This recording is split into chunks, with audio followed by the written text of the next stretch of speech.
Pessoal, então, só um pouquinho, tá entrando mais gente.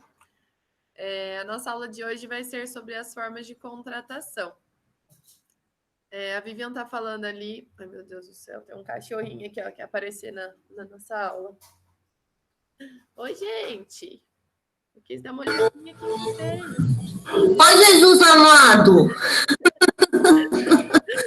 Ai, parece um botão. Meu Deus do céu, não tem rosto! Meu Deus, que fofinho! Fofo, né, filho? Fofo, fofo.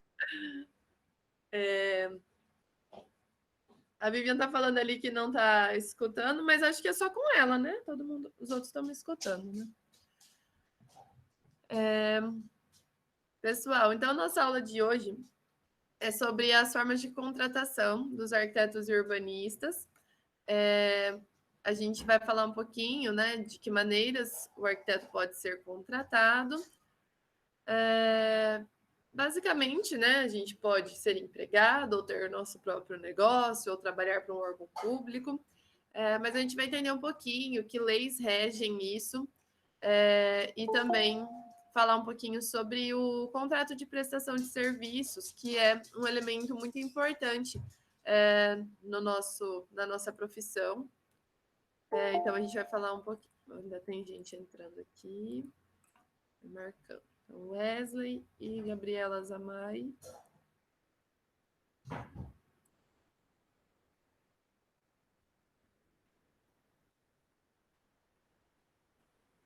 Então, vamos lá. O slide está já lá no estúdio para vocês. A aula sobre formas de contratação. Vou compartilhar minha tela. Vamos começar. Bom, qualquer coisa, qualquer dúvida, pergunta, colocação que vocês quiserem fazer, é só chamar aí no microfone, tá? No chat eu não garanto que eu vou responder, porque eu tenho que fechar aqui, né? Ir lá olhar. Então, me chamem aí no microfone, qualquer coisa. Então, vamos lá, gente. Primeiro, vamos falar da figura do empreendedor. O empreendedor é aquela pessoa que pode ser pessoa física, pode ser pessoa jurídica, mas que ele arca com os riscos do seu negócio, né? Então, aquele arquiteto que tem a sua própria empresa, que tem seu escritório, ou que ele trabalha por conta, né? Pode trabalhar home office, ele é um empreendedor, tá arcando com os riscos do negócio dele. Então, tanto o empreendedor como o prestador de serviços, eles entram no mesmo tipo de legislação. Então, pode ser que eu preste serviços para outros arquitetos, né? Entra na mesma situação. E esse empreendedor, ele vai contratar trabalho humano, né? Ele vai contratar outros arquitetos e até mesmo outros tipos de profissionais. Então, ele vai gerar um vínculo jurídico com esse empregado, né? Com esse trabalhador. E aí nós temos diversos tipos de relações. Então, nós temos relações de emprego entre esse empreendedor e a pessoa que trabalha para ele. Nós temos relações de trabalho autônomo, então ele pode terceirizar alguns serviços. Então, tem várias modalidades de pactuação para que uma pessoa contrate um trabalho humano de outra, né? Então, a gente vai focar em dois tipos de relações de trabalho: a relação de emprego e a relação de trabalho autônomo, que geralmente é o que acontece na nossa profissão. Então, começando pelo empregado. Os empregados, eles estão presentes tanto nas instituições de direito privado, como também nas empresas públicas, na sociedade de economia mista. Então, quando a gente trabalha, né, para uma empresa privada, para um escritório, ou quando a gente trabalha para um órgão público, ou até mesmo um que seja público-privado. Então, toda pessoa que trabalha como empregado, ela é regulada pela Consolidação das Leis do Trabalho, que é a CLT. Então, ali nós temos vários direitos, então, direito de férias, 13º, FGTS, então, os direitos que são colocados no nosso país, né? E a gente também segue a legislação correlata, que é a Lei 4.950-A, de 1966. Se vocês pesquisarem essa lei, vocês vão ver que ela fala sobre o salário mínimo profissional. Então, ali está determinado que os arquitetos, os engenheiros, os geógrafos, algumas profissões devem seguir essa lei. Então, lá diz que esses profissionais, se eles trabalharem 6 horas diárias, eles devem receber 6 salários mínimos. Se trabalharem 7 horas diárias, 7 salários mínimos e meio, e 8 horas diárias, 8 salários mínimos e meio. Então, o arquiteto que é contratado como empregado, tem sua carteira assinada como arquiteto e urbanista, ele está protegido pela CLT e por essa legislação correlata. Tá? Ele tem que receber o salário mínimo profissional. E dentro do nosso conselho, aplica-se também a resolução número 38 de 2012, que fala sobre a fiscalização do salário mínimo profissional. Então, o CAU ele tem como uma das suas obrigações, né? A gente falou de fiscalização na nossa última aula, e a gente tinha até algumas punições lá para os escritórios que não pagavam o salário mínimo profissional. Então, o CAU tem a função também de fiscalizar que as empresas paguem esse salário mínimo profissional. Até mesmo quando a gente falou de RRT, e a gente falou daquele RRT de cargo ou função técnica, que é aquele arquiteto que está contratado naquela empresa para exercer a função de arquiteto e urbanista, ele tem que receber o salário mínimo profissional. Peraí, tem alguém entrando aqui na aula.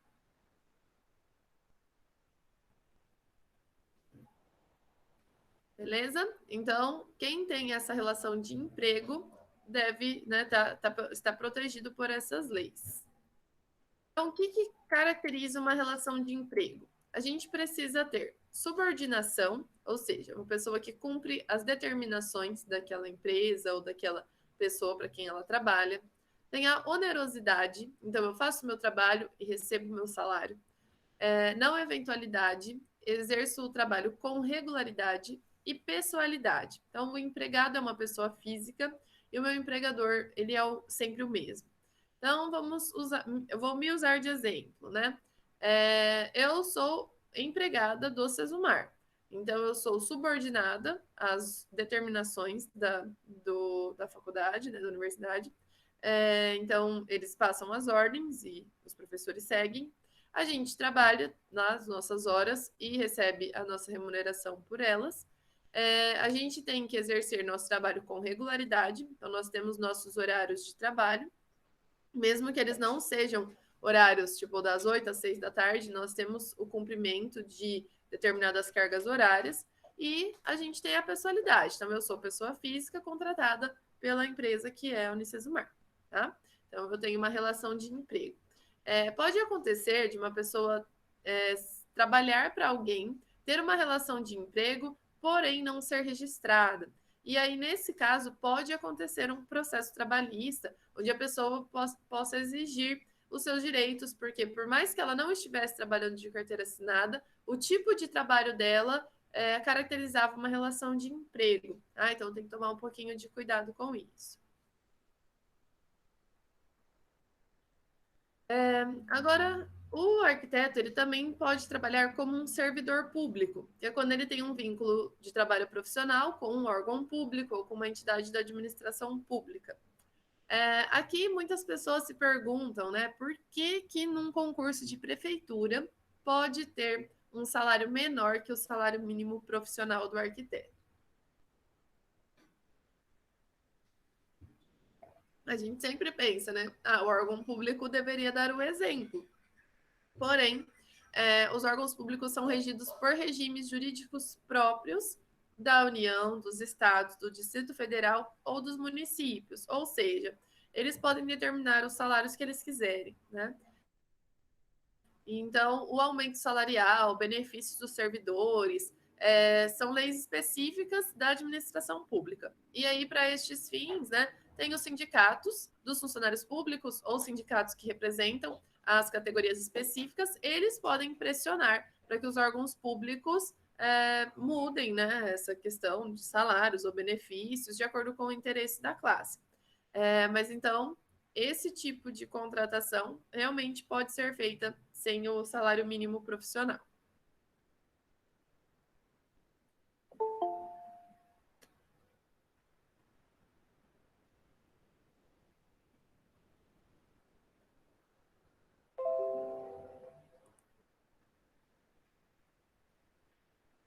Agora vamos para o prestador de serviço, que é aquele profissional autônomo que vai prestar serviço para alguma empresa, né?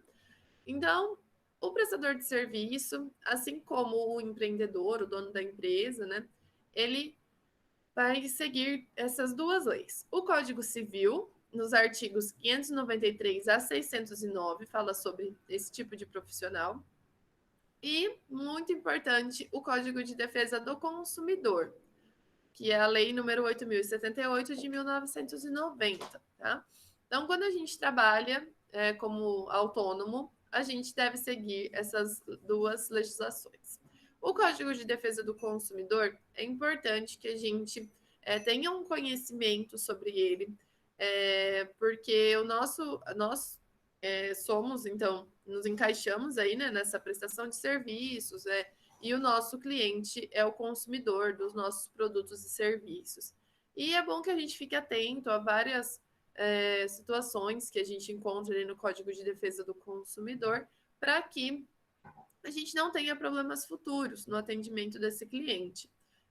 Então, é importante que vocês observem, né, deem uma olhada no que cabe a nós, como arquitetos e urbanistas, para que a gente, até vou falar no finalzinho aqui sobre o contrato de prestação de serviços, que é um elemento muito importante do nosso trabalho, e ele está totalmente ligado ao Código de Defesa do Consumidor.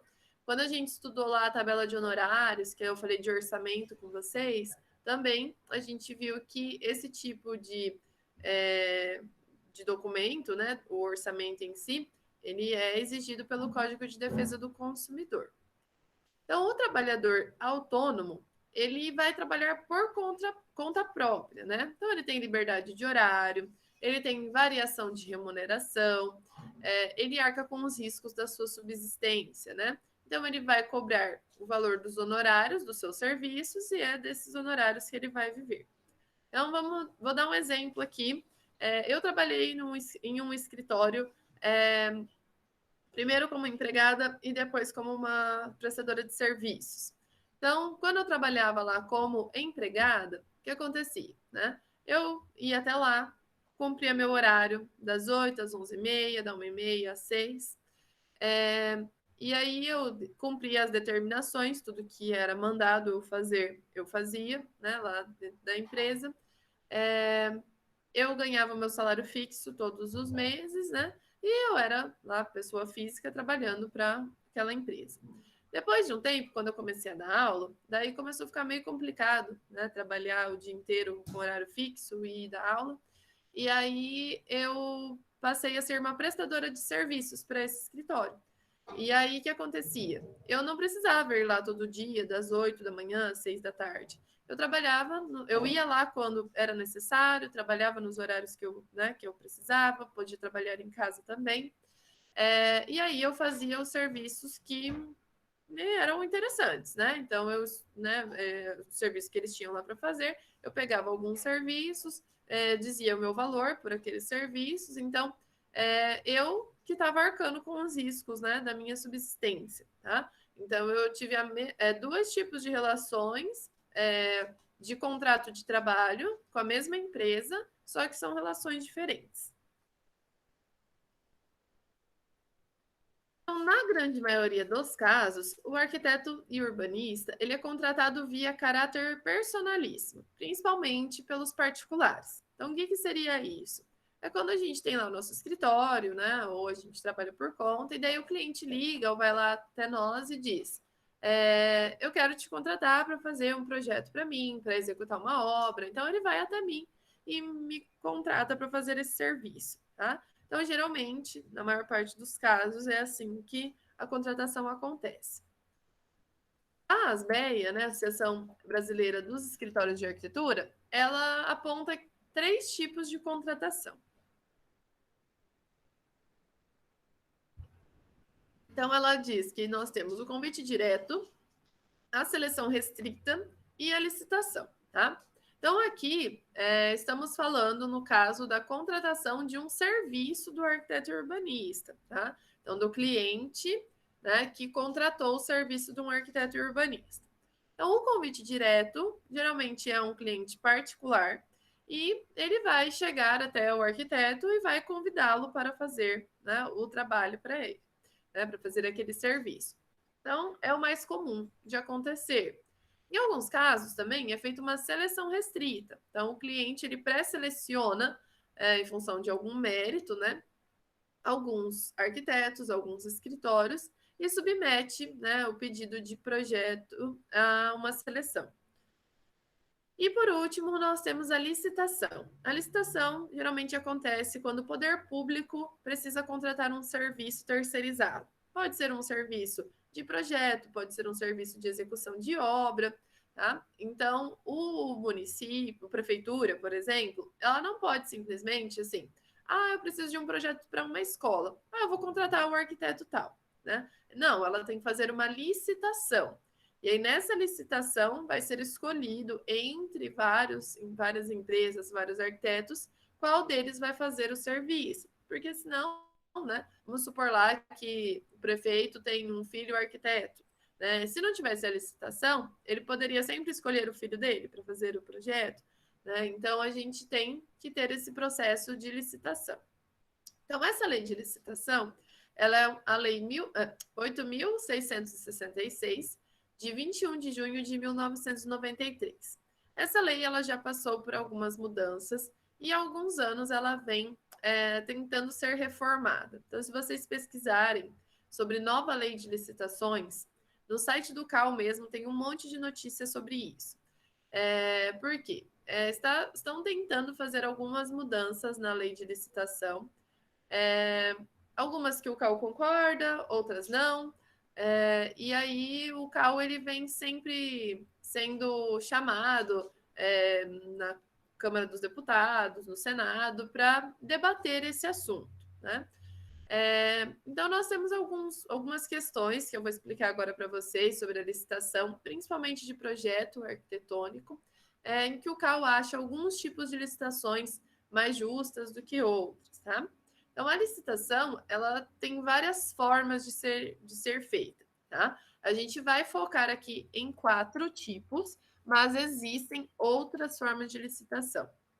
Essas 4 aqui são as modalidades de licitação que são mais relacionadas a projetos de arquitetura e urbanismo, tá? Por isso que eu selecionei essas 4. Mas existem outras modalidades. Então, nós vamos falar sobre a concorrência, a tomada de preços, o convite e o concurso. Desses 4 tipos de licitação, as 3 primeiras aqui, elas vão escolher quem vai prestar o serviço através do menor preço. Então, quem cobra menos para fazer o serviço ganha. Aqui entra o ponto em que o CAU vem, né, tentando fazer uma mudança, porque o CAU não acha justo que um projeto de arquitetura e urbanismo, tá? Estamos falando de projeto, não de execução de obra, que um projeto de arquitetura e urbanismo seja escolhido pelo menor preço.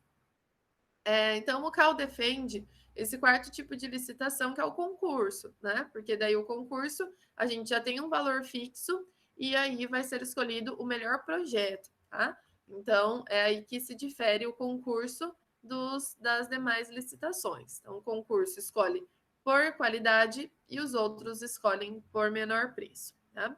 Então, para projeto arquitetônico, é mais justo que seja escolhido por concurso. Outros tipos de serviços, como a execução de uma obra, tranquilo, né? Escolher por outro tipo de licitação de menor preço, porque daí o correto seria projeto pronto, é feito daí a licitação da obra, e aí está tudo especificado no projeto e a obra teria que sair exatamente como está em projeto.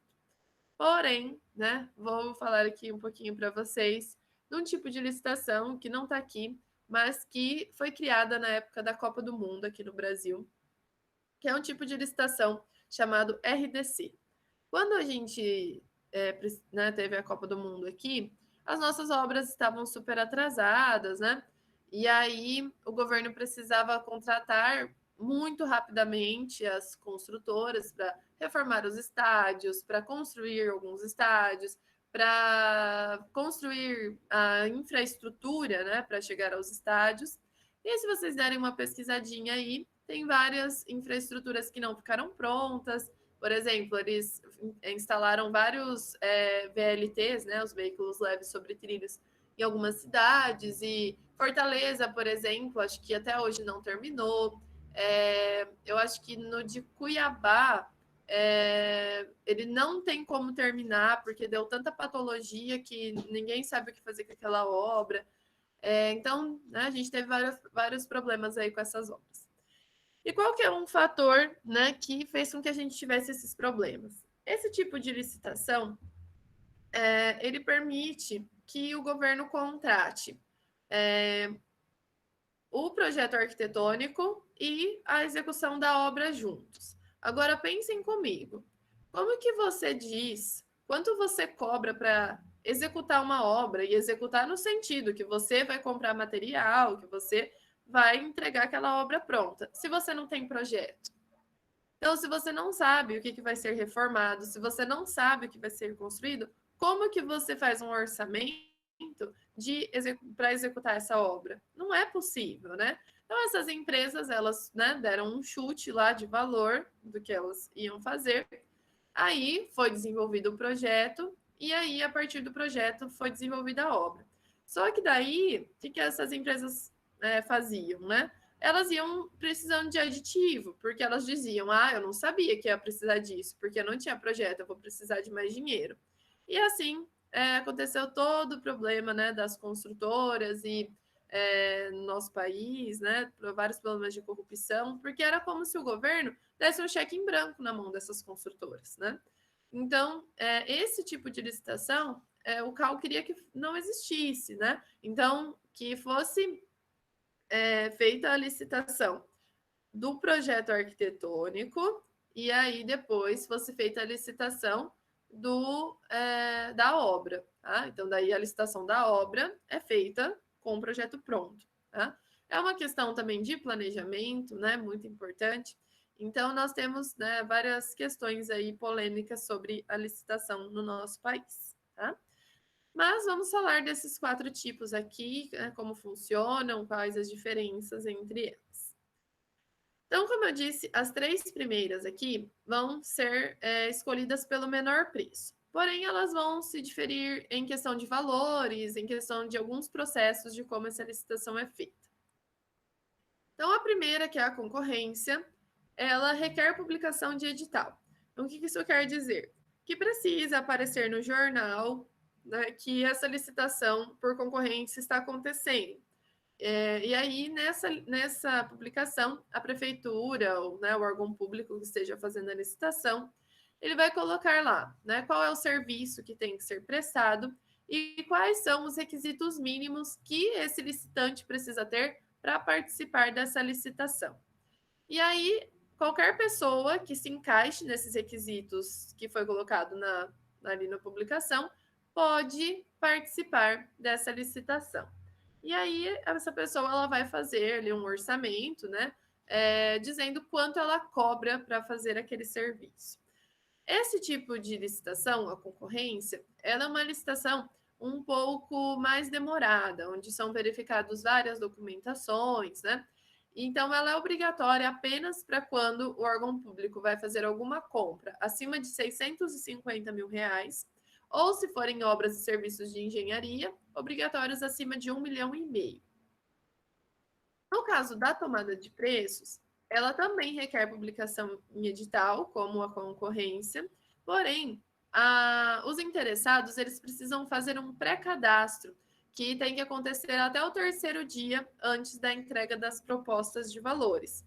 Tá? Então, a tomada de preços e a concorrência tem essa diferença desse cadastro. E também, na tomada de preços, na publicação do edital, são colocadas qualificações, requisitos para as empresas que vão participar, e elas têm que comprovar que elas têm essa qualificação. E um outro fator que difere a tomada de preços da concorrência é o valor da compra. Então, compras menores do que 650 mil reais podem ser feitas por tomada de preços, ou, no caso de obras e serviços de engenharia, que tenham um valor menor do que 1,5 milhão. Então, essa tomada de preços era uma licitação um pouco mais rápida do que a concorrência. E a terceira licitação que nós temos aqui por menor preço é o convite. O convite, ele não requer que seja publicado em edital. E aí, nesse caso, os interessados, né, as pessoas que vão participar, elas são realmente convidadas pelo órgão público, mas precisa convidar no mínimo 3. Tá? A prefeitura, o órgão público vai convidar no mínimo 3 licitantes, e aí ele vai, né, fazer as propostas, e a que tiver o menor preço vai pegar o serviço. Vamos supor, o meu colega lá tem um escritório e ele foi convidado para participar dessa licitação. E eu fiquei sabendo e eu quero participar também.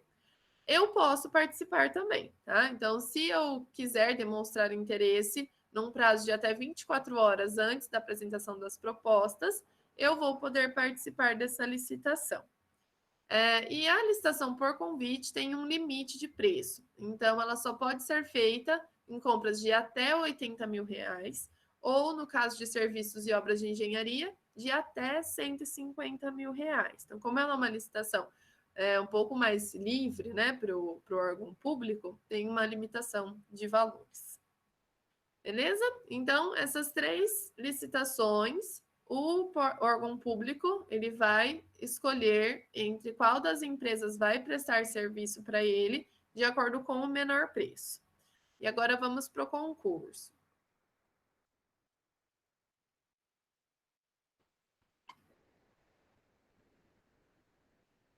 Então, no concurso, diferente dos outros, aqui vai ser escolhido o melhor projeto.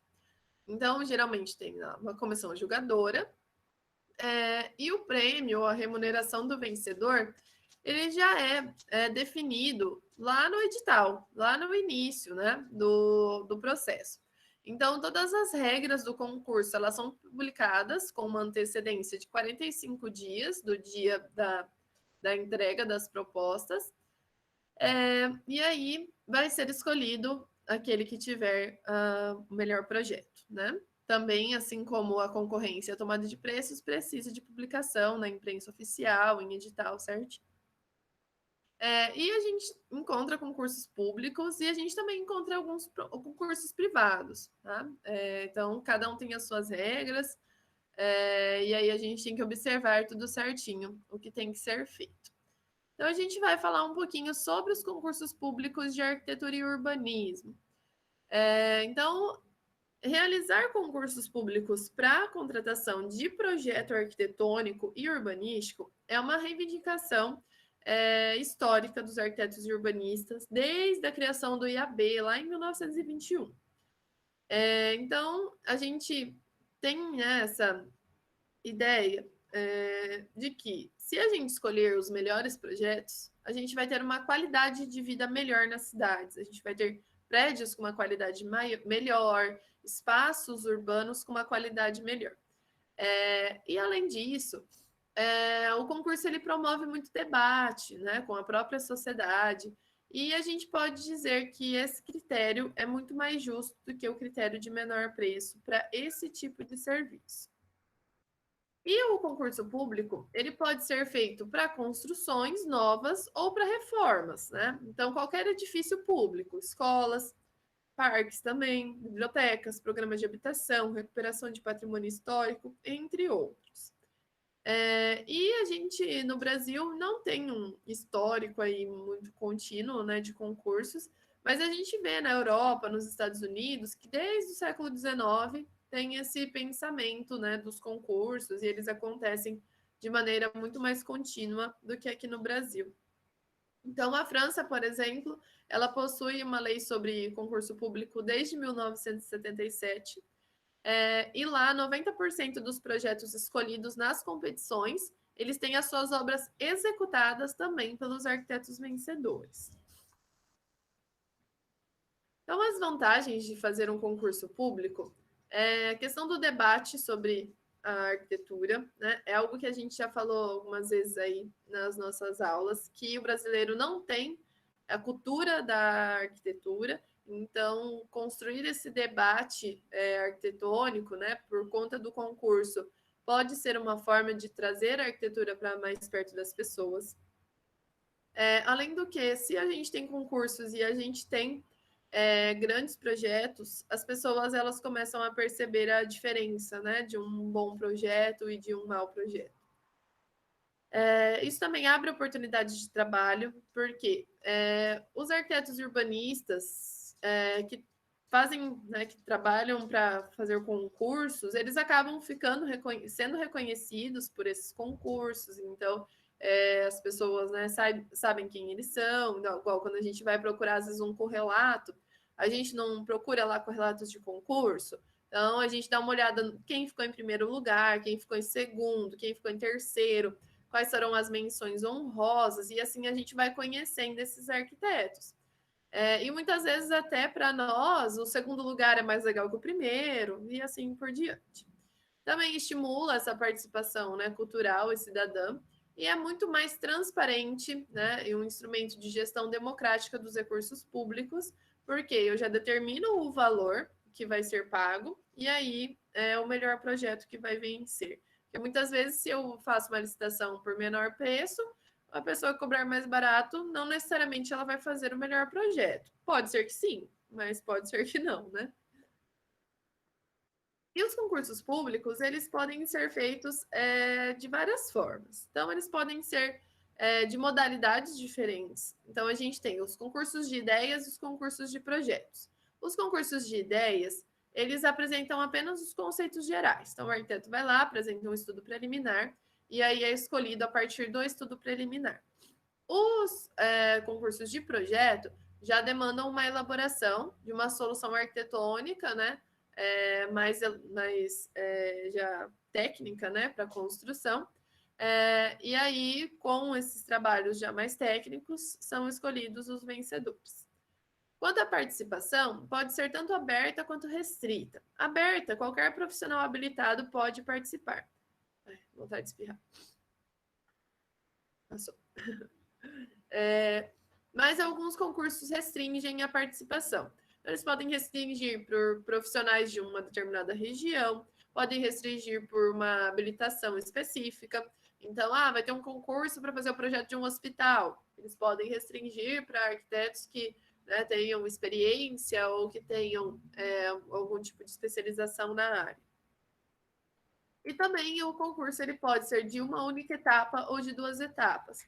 Uma única etapa, sendo de ideias ou de projetos, o vencedor vai ser escolhido né, nessa única etapa. Sendo em 2, a gente tem uma pré-seleção, então, geralmente, daí a gente tem um concurso de ideias e depois a gente tem um concurso de projetos. Então, selecionam alguns arquitetos e daí desses são escolhidos os vencedores. E a Unesco, a União Internacional dos Arquitetos e o IAB, eles recomendam que o promotor do concurso ele tenha a obrigação de contratar o profissional ou a empresa vencedora para realizar o projeto completo da obra a ser construída, tá? Então, para que não tenha o concurso, a pessoa ganhe e aquilo daí não tenha continuidade, tá? Então, que esse arquiteto seja contratado para fazer todo, né, o executivo, o detalhamento do projeto. Também eles recomendam que seja promovida uma exposição pública dos projetos concorrentes, para também enriquecer esse debate da arquitetura com a sociedade. Também é um ponto interessante, né?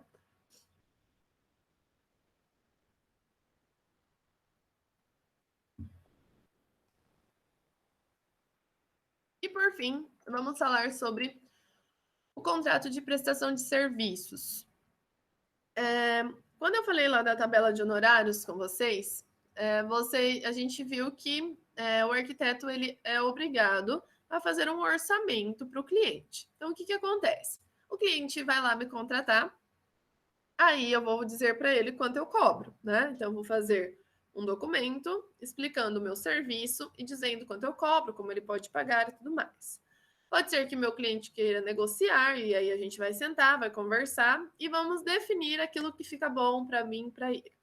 Definindo aquilo que fica bom para os dois lados, nós vamos formalizar esse conteúdo em um contrato de prestação de serviços. Então, o contrato de prestação o orçamento não substitui o contrato de prestação de serviços. Tá? Então, sempre que a gente for fazer um projeto, seja para um amigo, seja para um parente, a gente deve fazer um contrato de prestação de serviços. Então, a linguagem desse contrato, ela sempre deve ser uma linguagem limpa e acessível. Alguns pontos que estão falando aqui sobre a prestação de serviços estão relacionados ao Código de Defesa do Consumidor, tá? Então, é importante que o cliente ele pegue o contrato, ele consiga ler e entender o que está escrito ali. Dependendo da pessoa, até às vezes é interessante que o arquiteto sente junto e explique alguns pontos, né, relacionados principalmente ao trabalho em si, para que fique claro para esse cliente o que ele está assinando. Então, o contrato ele vai profissionalizar essa atividade do arquiteto e ele também é uma garantia jurídica, caso ocorra algum problema. E ali também a gente tem uma espécie de um roteiro. Então, a gente vai ter tudo como vai acontecer o serviço, os serviços que vão ser feitos, os prazos, né? Tudo certinho. Então, o cliente ele pode ir checando o contrato para ver se em que fase está, o que foi feito, o que ainda precisa ser feito. Então, é um equívoco a gente confundir a proposta de trabalho, né, o orçamento, com o contrato.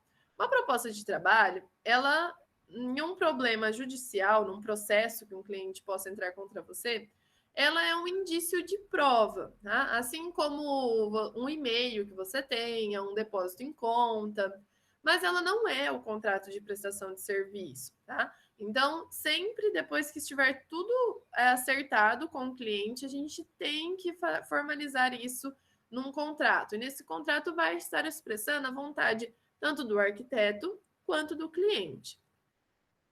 Então, pode ser que alguns arquitetos, ou pode até acontecer um dia com vocês, se vocês não estiverem aí me escutando com atenção, de vocês conversarem com o cliente e tal, e aí, muito empolgados, começarem a fazer o projeto, e depois o cliente vem e fala, não, vou fazer lá com o fulano, ficou mais barato, não sei o quê.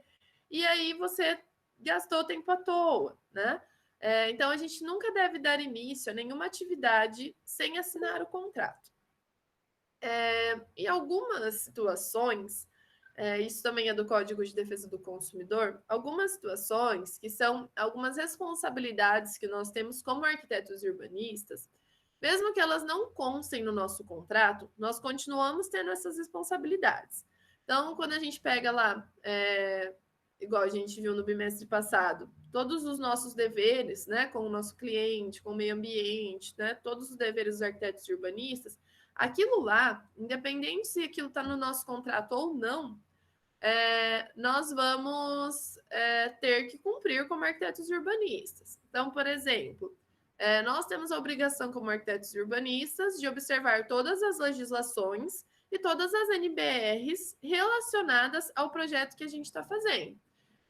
Então, eu não posso, vamos supor lá, a NBR, a norma de desempenho, que é para edificações habitacionais. Eu não posso colocar lá no meu contrato que eu não vou cumprir a norma de desempenho numa edificação habitacional, porque é minha obrigação como arquiteta cumprir todas as normas, tá? Então, eu não posso colocar coisas no contrato que sejam intrínsecas à minha profissão, à minha responsabilidade. E o contrato de prestação de serviços, vocês já devem ter visto algum contrato, talvez não de arquitetura, mas um contrato normal, um contrato de aluguel, um contrato de qualquer coisa.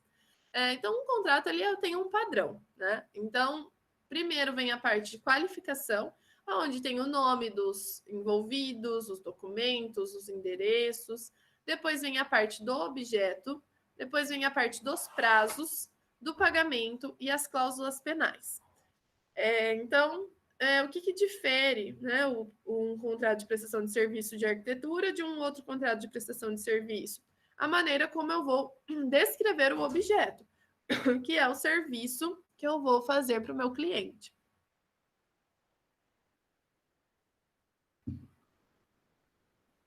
Então, gente, é muito importante que o serviço ele seja descrito da melhor maneira possível, com mais detalhes possíveis. Então, ali eu vou escrever, por exemplo, é importante, desde ali na qualificação, que eu determine o terreno desse projeto. Então, aquele projeto está sendo feito para aquele terreno, ou aquela obra vai ser executada naquele terreno. É importante que eu determine os serviços que eu vou fazer certinho. Posso até colocar os que eu não vou fazer, se eu achar importante. É importante que eu determine os horários de atendimento, as fases de projeto. Então, primeiro vai ser entregue lá um estudo preliminar. Que materiais vão ser entregues nesse estudo, né? Depois vai ser entregue o projeto, um anteprojeto, um projeto executivo, tem a parte de aprovação na prefeitura. Então, tem que descrever certinho tudo que vai ser feito. E os prazos, né? Então, qual é o prazo a partir da assinatura do contrato para eu entregar o primeiro estudo preliminar?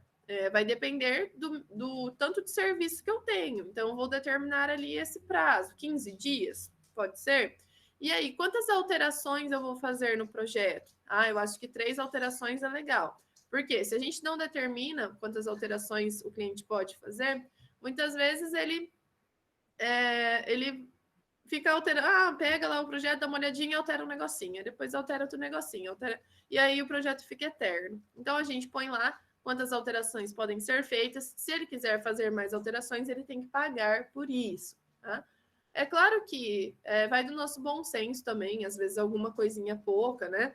Que a gente achar que não tem prejuízo para a gente pode fazer.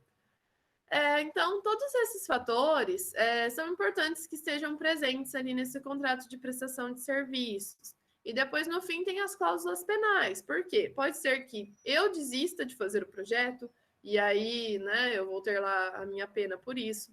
Pode ser que o meu cliente desista, e aí ele vai ter as penalidades dele. Então, naquele caso ali atrás, né, onde o que eu falei lá, o cara começou a fazer o serviço sem contrato de prestação de serviço, e aí o cliente desistiu. Se o contrato estivesse assinado e o serviço já estivesse começado, né, esse cliente ele teria que pagar uma porcentagem em cima do valor total final. Então, por exemplo, a gente pode determinar lá que a etapa de estudo preliminar ela equivale a 30% do valor final. Então, se eu já dei início a essa etapa, ele vai ter que me pagar esses 30%. Então, daí eu não fico prejudicado pelo serviço que eu já dei início, tá?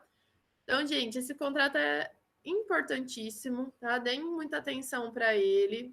Se quiserem pedir para algum advogado ajudar, né, na elaboração desse contrato, é interessante. Tem alguns modelinhos de contrato que foram desenvolvidos pelo IAB, que vocês encontram lá na internet. Pelo IAB, pelo Sindicato de Arquitetos e Urbanistas do Paraná, no de São Paulo também, o CAL também desenvolveu um contrato, tá? Então, ali está o básico. E aí, conforme a gente vai trabalhando e coisas vão acontecendo, às vezes a gente vai descobrindo que a gente deveria agregar, né, algumas coisas ao nosso contrato. Então, tem várias coisinhas que a gente só aprende mesmo na prática, né, que a gente às vezes nem imagina que vai acontecer com a gente. Então, olha só, um exemplo, né, de como as pessoas muitas vezes não tem muita noção do nosso trabalho, né? Mas uma vez, olha só o que aconteceu comigo. Eu trabalhava num escritório com uma arquiteta, a gente tinha feito um projeto de uma casa para uma cliente, e essa cliente, a gente construiu assim praticamente nos limites do terreno. Deu uma casa lá de 450 metros quadrados, mais ou menos, num terreno que não era tão grande, né? E era um sobrado e tal. E a gente falava bastante para ela que estava, né, um pouco exagerada aquela casa, se ela não queria diminuir algumas áreas, e ela falava não, não, não, que ela queria muito armário, que ela queria não sei o que, não sei o que. E aí a gente finalizou o projeto dela, e a gente entregou e estava pronto para aprovar na prefeitura. Só que daí ela ficou grávida, e aí ela falou, eu não vou fazer esse projeto agora. Beleza, o projeto a gente já tinha entregue, ela estava com as cópias, tudo certo.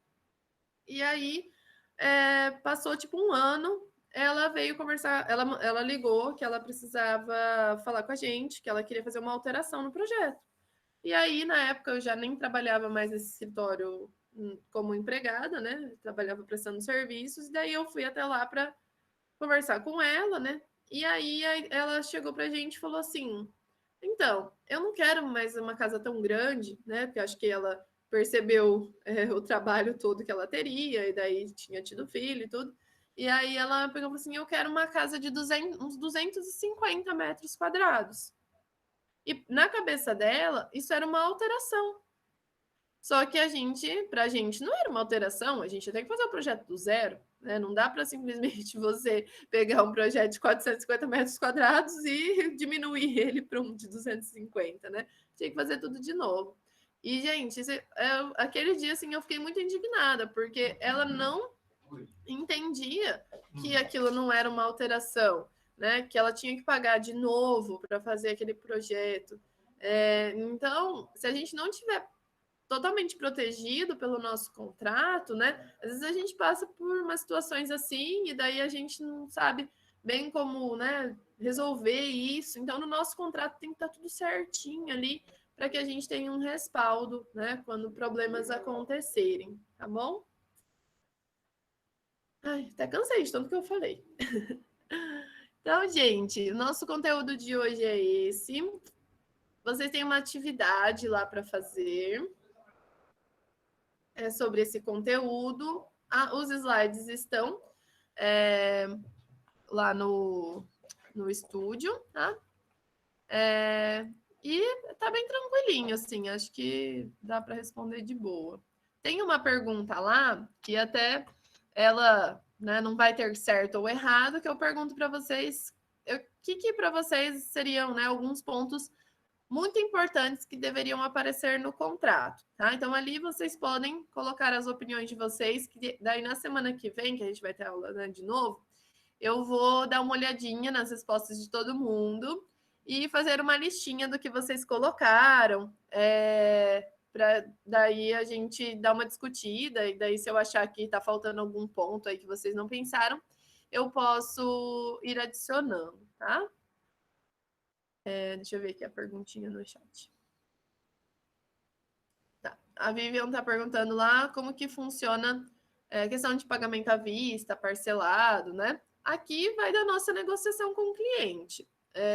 Então, por exemplo, eu sempre ponho a proposta dele me pagar na entrega do preliminar um tanto e depois, no final, um tanto. Tem cliente que pede para parcelar em mais vezes, e daí a gente negocia. Tem cliente que fala, não, já vou te pagar tudo à vista. Claro que a gente precisa ter uma ideia daí, né, de horas de serviço ou de metros quadrados, né? Depende de como a gente vai cobrar. Mas aí vai da nossa negociação, tá? A gente não tem nenhuma restrição em relação a isso. Se vai ser cheque, se você passa cartão, se é à vista, como que você vai fazer, tá? Deixa eu só ver se mais alguém apareceu aqui. Se tiverem alguma dúvida, podem mandar aí para mim. Beatriz Mock não tá, né? Nem Águida. Fernanda tá aí. Gabriela Dias não. Jaqueline também não. As duas Júlias não estão.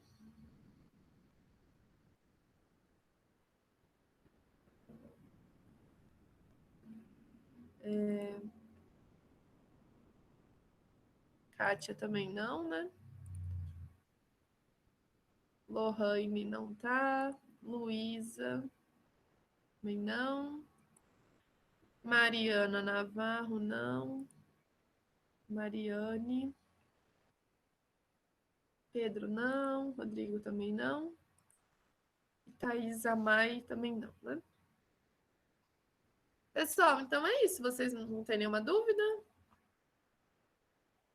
Se não tiverem, então aproveitem aí agora o tempinho final da aula para fazer a atividade, tá? Daí, para quem não está aqui agora, tem até amanhã cedo para fazer, mas já aproveitem aí, tem meia horinha até acabar a aula para vocês já fazerem, beleza? Então, gente, um bom fim de semana aí para vocês, tchauzinho. E até semana que vem, hein? Pra você também, professora. Bom final de semana. Tchau, tchau. Tchau.